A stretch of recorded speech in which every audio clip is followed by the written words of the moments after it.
Bonjour à tous, petite interlude donc avec le tambour chamanique, mon verre de canne à sucre en direct de l'Asie. Voilà.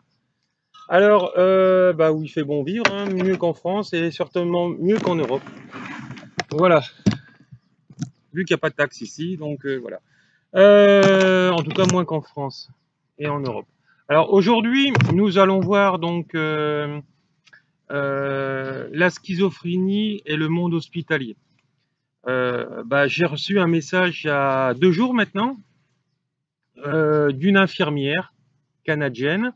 Alors vous savez que les Canadiens, ils ont à peu près les mêmes protocoles que les Européens, mais ils sont un peu plus évolués puisqu'il y a le système américain qui est derrière, puisque le système américain copie un peu le système européen, mais il a quand même des longueurs d'avance et bien plus voilà, il a des sacrés pas d'avance, en tout cas au niveau de la médecine, etc. Parce que déjà là, il y a des maîtres Reiki, notamment dans les hôpitaux, des chamans aussi, dans certains hôpitaux, etc. Et donc, on a tendance à maintenant à accumuler vraiment toutes ces médecines-là, etc., où on est encore beaucoup réfractaire en France. Pourquoi? Parce que le médecin va dire, j'ai 15 ans d'études, j'ai 10 ans d'études, j'en sais plus que toi, tu sais rien, puisque je suis hyper intellectualisé. Voilà. Mais le problème de la médecine traditionnelle, c'est qu'elle est qu'intellectuelle. C'est-à-dire qu'en fait, nos médecins ne sont que des robots qui ont appris par cœur des choses depuis 150 ans à peu près, puisque depuis que la médecine est devenue médicamenteuse. Et mais en fait de compte, ce qui est intellectuel est lié au cerveau gauche. Et quand on est trop intellectuel, on n'est pas du tout en général dans le cerveau droit, et donc pas du tout dans les mondes invisibles qui existent réellement, puisque de toute façon les EMI, les gens qui font des EMI et qui racontent un peu leur voyage dans l'au-delà, qui sont revenus, puisque ils n'étaient pas prêts pour mourir, hein, ils ont dû faire une expérience pour les réveiller et en faire prendre conscience leurs proches, les gens qui vont lire leurs livres, qui vont écouter en fait tout ce qu'ils racontent, hein, parce que on a tendance à voir qu'en fait tout ce qu'ils racontent, tous ces gens-là, c'est la même chose. Donc il existe bien une vie après la mort. La science commence à le confirmer à l'heure actuelle. Voilà. Alors, je vais vous relater ce fait parce que c'est rare que vraiment des médecins, des gens de ces professions-là osent en parler. Alors, bien sûr, elle est restée anonyme puisque vous savez comment c'est, hein, dans ces milieux-là. Si tu commences à dire que toi, infirmière, que tu crois à la vie après la mort, dans certains hôpitaux, bien sûr, euh, on va te catégoriser comme fou ou on va te mettre à l'écart et on va tout faire pour pas que tu aies de la promotion parce qu'en fait de compte, ce qui est roi, en fait, c'est l'argent et l'argent est roi grâce aux médicaments et aux chambres hospitalières qu'on va vous vendre tous les jours, puisque c'est pour ça qu'ils veulent que vous restez en général minimum 3 jours à une semaine dans les hôpitaux pour amortir en fait tous ces frais de fonctionnement qu'ils ont grâce à vous. Hein, voilà. Donc, alors, message. Bonjour, je suis infirmière au Québec, Canada, et je vous écris parce que je suis présentement, alors ça c'est un terme canadien, en stage dans un département de psychiatrie à l'hôpital. Le patient qui m'est attribué depuis quelques semaines a un diagnostic schizophrène, mais il est très réfractaire aux médicaments. Il me dit qu'il n'a pas d'hallucination, c'est vrai, je vous le confirme. Il me parle de Reiki et qu'il fait de la télépathie via les énergies et les chakras. C'est vrai aussi. Alors ça, c'est vraiment les gens qui sont très approfondis dans la spiritualité et qui ont récupéré des dons qu'ils avaient déjà dans des vies antérieures, sauf que il leur faut un enseignant, un maître, quelqu'un qu'on appelle comme ça, qui va vraiment les guider dans cet enseignement pour apprendre à gérer toutes ces résonances. En tant qu'infirmière, je ne peux pas lui dire que je crois à ce qu'il me dit. Voilà, donc le domaine cartésien. Mais comment mais je commence à avoir des doutes sur son diagnostic. Des doutes sur son diagnostic. profession médicale, hein, d'accord? Donc elle remet en cause le diagnostic du médecin, du psychiatre, etc. qui l'a évalué. Alors, je vous entends déjà dire, monsieur les psychiatres qui peuvent écouter ma vidéo, ouais, mais bon, c'est une infirmière, alors en dessous de moi, elle n'y connaît rien, etc. C'est faux, c'est vous qui n'y connaissez rien, absolument. Voilà, parce que vous faites que le mouton, vous êtes une personne conditionnée, et tout ce que vous savez faire, c'est ne pas réfléchir par vous-même.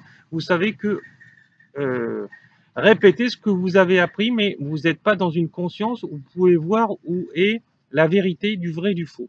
Il faut savoir arriver à un moment donné, quand on est un bon médecin, à prendre conscience de ce qui est vrai et faux et savoir sortir du cadre de vos livres. Voilà, parce que à ce moment-là, voilà, hein, vous êtes un peu paumé, hein, et vous croyez tout savoir, mais malheureusement, vous ne savez rien. Disons, vous ne savez rien en partie, hein, vous savez beaucoup de choses parce que vous les avez intellectualisées, mais beaucoup de choses sortent du cadre de ce que vous avez appris. Ça demande de la logique et d'une perception et d'une autre vue extérieure à votre champ de compétences et à votre champ intellectuel. Voilà. Alors, j'aimerais savoir, j'aimerais avoir de l'information pour savoir s'il existe des cas similaires. Oui, il existe des cas similaires puisque j'ai fait déjà 4 vidéos. Celle-là, c'est la 5e sur la schizophrénie quand même. Vous retrouvez ça, vous tapez Martel et schizophrénie et vous sur YouTube et vous allez ça va vous sortir 4 vidéos. Voilà, il y en a une avec une dame, son conjoint était schizophrène, elle vous explique ce qu'elle a vu, etc. Mais elle aussi, Sabine, est endoctrinée par le système parce qu'elle croit que tout le monde doit être médicamenteux, etc. Sauf que c'est faux, hein. Mais il va falloir apprendre le déconditionnement et pas répéter bêtement ce que l'on nous a enseigné, même si les gens sont plus intellectuels. Voilà, c'est vrai que la société a fait des gens intellectuels, en tout cas on nous a dit que les gens les plus intellectuels, ceux qui apprenaient le plus, étaient les plus intelligents. Sauf que c'est faux. Je vous répète que c'est faux. Voilà. En fait, c'est les gens les plus conditionnés et ce sont les gens les plus dangereux et manipulables. C'est-à-dire que des lobbyistes peuvent très bien leur proposer une chose et puis vu leur notoriété, vu leur savoir, on va dire bah, ce médecin il a fait 15 ans d'études donc je peux lui faire confiance. Sauf que bah, il a été acheté. Certains médecins, c'est ça. Tous les médecins ne sont pas comme ça, bien sûr, hein. Attention. Mais voilà, donc il faut faire attention à ce que vous croyez, à ce qu'on vous fait croire, et il va falloir apprendre à le percevoir, et parfois il va falloir apprendre à avoir un deuxième diagnostic, et quand on en est là, il va falloir aussi avoir un diagnostic des médecines dites alternatives, hein. Et elles ne sont pas alternatives, elles sont d'origine, donc c'est-à-dire que ce sont les médecines dites alternatives, etc., qui sont à l'origine de la médecine. Ce n'est pas la médecine médicamenteuse hospitalière qui est à l'origine des médecines. Je répète, elle existe depuis 150 ans, ces médecines-là. Donc voilà, c'est rien, 150 ans sur 15 millions d'années, ce n'est rien. Donc ça veut dire que depuis 80 000 ans, le chamanisme existe réellement. Alors ce qu'il faut, c'est travailler ensemble et pas lutter contre, parce que quand le médecin va te dire j'ai 10 ans ou j'ai 15 ans d'études, il va lutter contre. Et au lieu de soigner son patient, il va le perdre en règle générale. Voilà. Parce que quand un chaman te dit non, non, l'âme, elle est là et elle est toujours présente, et même si ton encéphalogramme te dit qu'il y a une mort cérébrale, ben, attends un peu. Mais sauf qu'il y a des médecins qui ne voudront pas attendre par l'ego de leurs études. Voilà. Mais c'est un peu dommage hein, quand même, parce que bah, ils vont sacrifier une vie, etc.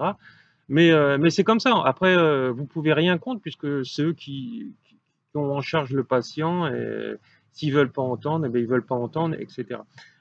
Donc voilà, donc il va falloir apprendre à sortir du visible et entendre de vos oreilles à vous ce qui est la vérité, pas entendre ce que Pierre-Paul Jacques a été raconté, etc. Et en vous dire, voilà, parce que par exemple, une infirmière qui va entendre ça, que par exemple, quelqu'un qui va aller se plaindre à elle, il va dire, et qu'elle l'a pas entendu de ses oreilles, mais non, tout est sujet à interprétation. Quand vous dites, voilà, qu'une âme revient dans le corps, c'est pas, l'âme revient effectivement, mais ça ne veut pas dire forcément qu'elle va guérir. Hein, parce que le corps physique a aussi ses limites.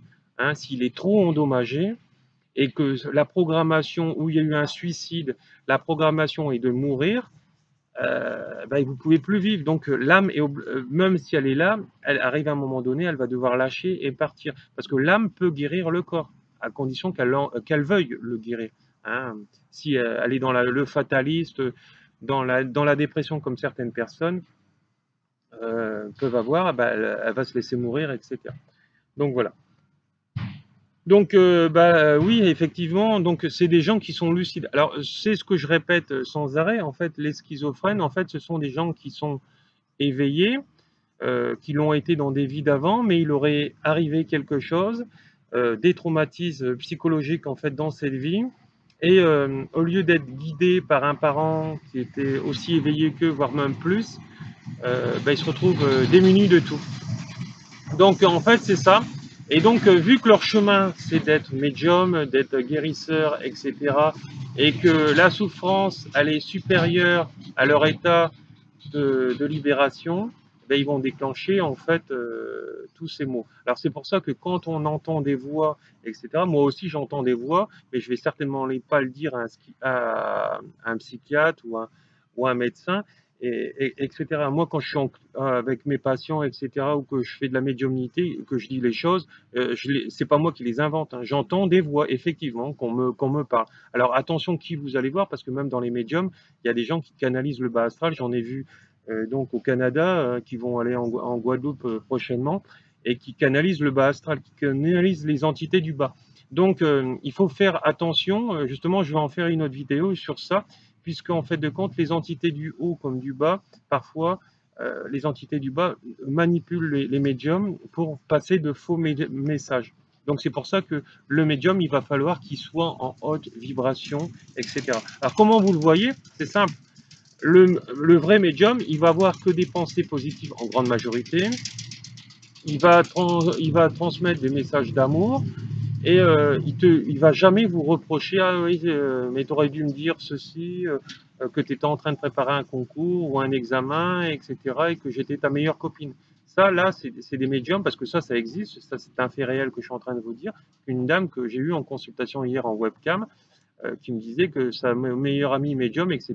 Et quand elle lui demandait à sa meilleure amie médium si sa fille allait avoir son permis ou qu'elle allait réussir autre chose, elle faisait une drôle de tête comme si qu'elle n'allait pas l'avoir et puis voilà. Et puis parfois elle lui disait non. Mais le problème c'est que c'était oui. Donc voilà, donc on se rend compte qu'il y a plein de gens qui sont passés pour des gens qui ne sont pas des médiums notamment, mais ce sont des escrocs. Voilà, c'est tout. Donc c'est important. Alors ça c'est des choses qu'il faut que vous développiez. Hein, des choses que vous développiez, donc ça c'est des pintades. Donc voilà. Donc voilà. Donc il va falloir que vous appreniez à comprendre que tout ce que vous êtes et tout ce que vous percevez ne fait partie que d'un monde multifacette, multitemporel, et que en fait de compte, les âmes errantes existent réellement. Et en fait, le schizophrène canalise les entités en général du bas. Parfois, il va canaliser aussi ses guides, ses anges, etc. Voilà. Donc, c'est pas pour autant. On le voit là dans ce contexte-là. Cette personne n'est pas violente. Elle est tout à fait lucide quand elle dit que il me parle de Reiki et qu'il fait de la télépathie via les énergies et les chakras. Parce que c'est comme ça qu'un médium communique avec les esprits, c'est par la télépathie. Et c'est uniquement ça, hein, c'est ce qu'on appelle faire. En fait, ce sont des canals, faire le canal. Voilà, donc c'est pour ça que quand vous êtes ouvert spirituellement, dans un couple, etc., vous ne pouvez qu'évoluer avec une personne qui est comme vous. Vous ne pouvez pas vivre avec un cartésien. C'est pas possible, ça va être conflictuologie et il va avoir une mauvaise énergie et des reproches, etc. Et puis vos projets de vie, au lieu qu'elles avancent, elles n'avanceront pas, elles vont être bloquées, arriver à un moment donné. Donc voilà. Ah oui, naturel, c'est une paille en bambou, hein. Donc biodégradable forcément, voilà. Donc hyper important, l'environnement et l'écologie, etc. Apprenez à cultiver aussi vos légumes, etc. Pour éviter tous les pesticides. Voilà, donc petit intermède. Donc c'est important que vous compreniez que les mondes du haut, les mondes du bas, le monde du milieu existent réellement. Dans le chamanisme, comme vous avez pu voir au début de cette vidéo, moi je suis chaman, donc les dépossessions, les exercices, j'en fais quotidiennement. Les gens, voilà, les gens tombent par terre en général.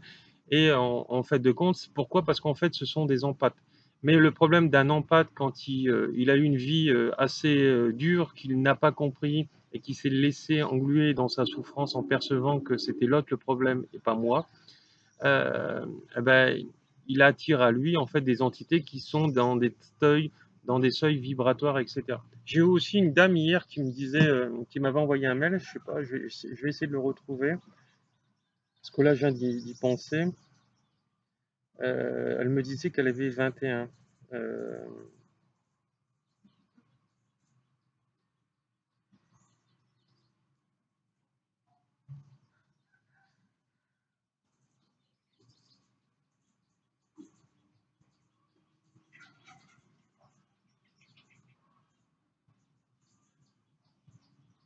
ah oui, c'est ça, c'est celui-là.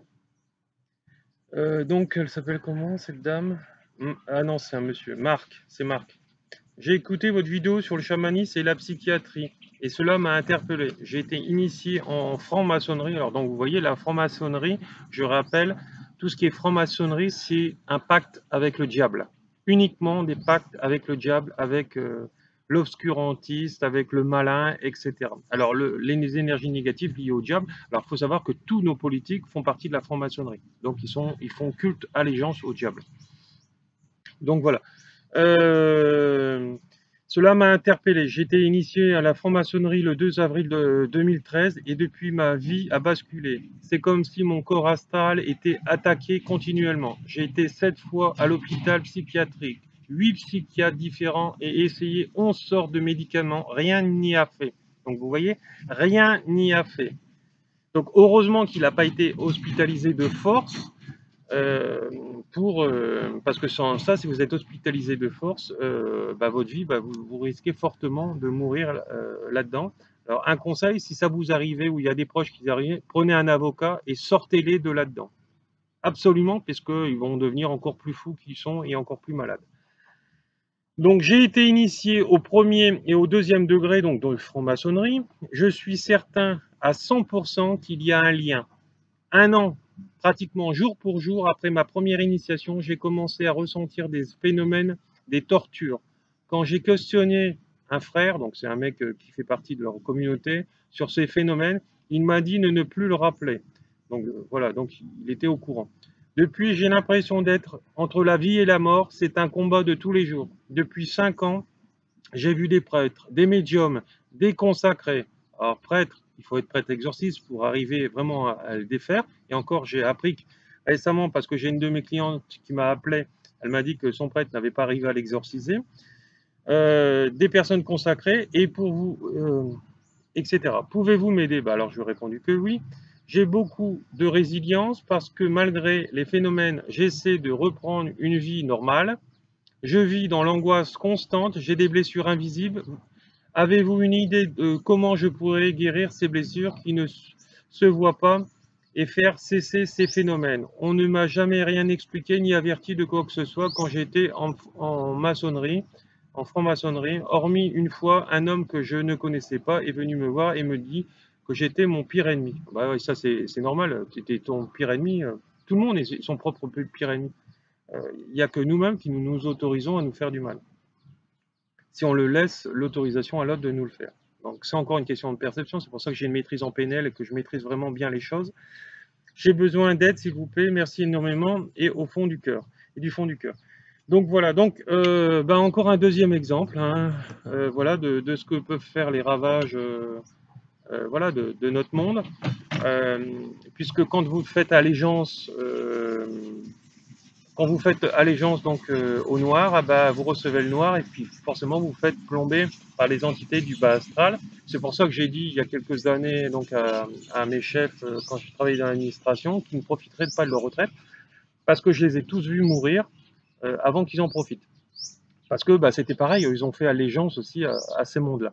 Donc, et le problème, c'est que quand vous êtes à leur contact, si vous avez les mêmes taux vibratoires, vous faites plomber par leurs entités négatives, etc., liées. Donc, il faut savoir que tout a toujours sa conséquence. Ce que je sème, je récolterai. Donc, alors, il faut savoir que vous pouvez regarder tous les articles, toutes les vidéos qui a liées, voilà, il y a des pactes de sang qui sont liés donc à la franc-maçonnerie, etc. Il y avait même, je vais pas en parler ici parce que c'est quand même des horreurs, mais voilà, vous voyez, vous verrez que tout ce que je vous raconte là-dessus, avec les pentagrammes, il y a des messes noires, il y a de la magie noire hein, dans la franc-maçonnerie. Donc forcément, si tu appelles le malin, faut pas t'étonner de récupérer ses frères qui sont dans le malin aussi. Donc voilà. Donc oui, je peux aider cette personne. Il faut qu'elle vienne me voir forcément, et c'est mieux. Et je vais pratiquer un exorcisme. Donc voilà, c'est tout. Bon, moi, ça me fait pas peur parce que ça fait déjà un certain nombre d'années. J'ai été programmé pour ça par là-haut, et parce que c'est mon chemin de vie et je suis vraiment guérisseur global. Je dis bien global. Alors c'est sûr que j'avais fait un article il y a quelque temps sur un chaman, ce qu'il voyait dans les hôpitaux, les chamans qui viennent d'Amazonie, qui viennent un peu d'ailleurs, mais il disait qu'en fait de compte, tous ceux qu'on enferme dans nos hôpitaux psychiatriques, ce sont des médiums. Voilà. Alors, c'est vrai que j'ai dit ça. Il y avait une dame, elle me suit sur YouTube, une infirmière aussi. Elle me disait, mais monsieur Martel, là, c'est sur le seul cas où je ne peux pas vous suivre. Alors, vous savez pourquoi? Parce que c'était une infirmière en psychiatrie. Donc, forcément, c'est son business, c'est son boulot aussi. Et donc, forcément, il y a complètement une autre approche. Si je lui dis d'un seul coup que ses patients, ses clients ne sont plus malades, elle a plus sa vocation dans cet hôpital psychiatrique. Et encore moins les médecins. Donc voilà, donc il y a d'autres méthodes. Il faut aussi que les familles le veuillent, se réveillent et qui, d'essayer, avant de mettre ces gens dans ces hôpitaux psychiatriques, qu'ils essayent avec des chamans sérieux. Et si ça fonctionne, c'est très bien. Alors qu'est-ce que vous avez à perdre d'essayer avant d'enfermer quasiment à vie voilà, vos frères et sœurs, hein? Voilà. Ça, c'est l'iPhone qui se met en route, mais il y a une conséquence aussi. Donc voilà. Il y a beaucoup de gens qui vont vous dire on peut pas, on peut pas, on peut pas, on peut pas, on peut pas, mais si on peut. Quand on veut, on peut. Donc il faut essayer. Voilà, donc beaucoup d'amour et puis une prochaine fois, n'hésitez pas à me contacter et puis faites appeler à moi parce qu'en fait de compte, là aussi vous êtes endoctriné et conditionné par un système qui est malsain, qui pense qu'à l'argent, etc. Voilà, il n'y a rien de mieux que d'essayer, hein. Et puis n'oubliez pas que quand on croit qu'un professionnel est très cher, qu'est-ce qu'on dirait de certains escrocs qui sont parfois encore plus chers et qu'est-ce que ça va vous coûter aussi dans le temps. Voilà, merci beaucoup d'amour, au revoir.